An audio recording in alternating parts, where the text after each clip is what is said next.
I just wanted to touch base with you today and talk to you about a conference that I had yesterday.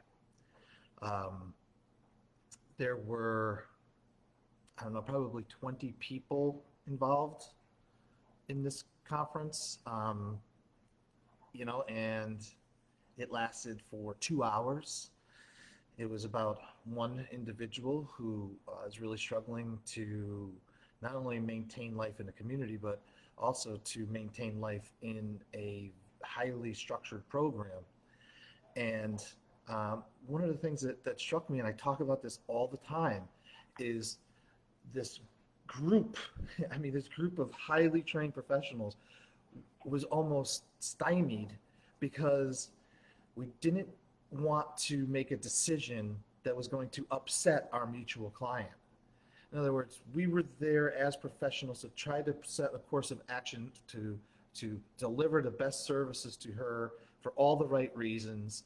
And we knew that if we made the wrong decision, it was just going to get her really upset. And when she gets upset, she tends to tantrum, and the tantrums lead to, uh, you know, defiance, etc. So, once again, it got me thinking about, man, we have to be more courageous in our decision making. We have to trust in ourselves if we're put in a position where we are a caregiver, where we are a service provider. We're there for a reason, and we have to get stronger about uh, our position and our ability to make decisions for other people. Sometimes we're going to make mistakes. There's no question about it. And when we do make mistakes, we got to say, okay, my bad, mea culpa, right? We got to assume the risk, but we also have to take action. We have to be decisive. We have to be sort of on the offensive, right, when it comes to making decisions. And we have to really analyze ourselves and say, how willing am I to act? What kind of decision maker can I be? What am I willing to be? For those of you guys who know me, you'd probably know that Rush was one of my favorite bands growing up, and they had an album called Grace Under Pressure, and they got that from, I can't remember which author, maybe Hemingway. No, I don't remember. It doesn't matter. But whoever it was said that the definition of courage is grace under pressure.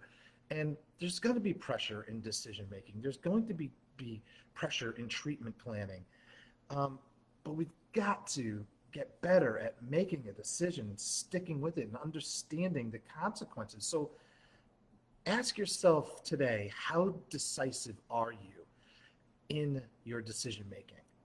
And what can you do to get more decisive? It takes some courage, it takes some strength, it takes some inner resolve to be willing to have that target sort of painted on your chest, right? Um, Superior leadership has two elements. Superior leadership requires you to have a sound decision-making process, and I've talked to you about that before. If you're interested in the decision-making process that I have, and I've offered out before, just message me here or go to www.myfenow.com, and I will get that to you. But it requires, so superior leadership requires not only a sound decision-making process, but it also requires an understanding of the risk and the gamble and weighing the pros and the cons, and moving forward in spite of some of that. So again, join us in our private network at myfenow.com. We'd love to have you. We're building a grassroots social media network of our own that's private. It's on its own, whatever you want to call this, platform. And we'd love to have you all there. So I hope to see you all there, and I will talk to you again very shortly. Have a great day.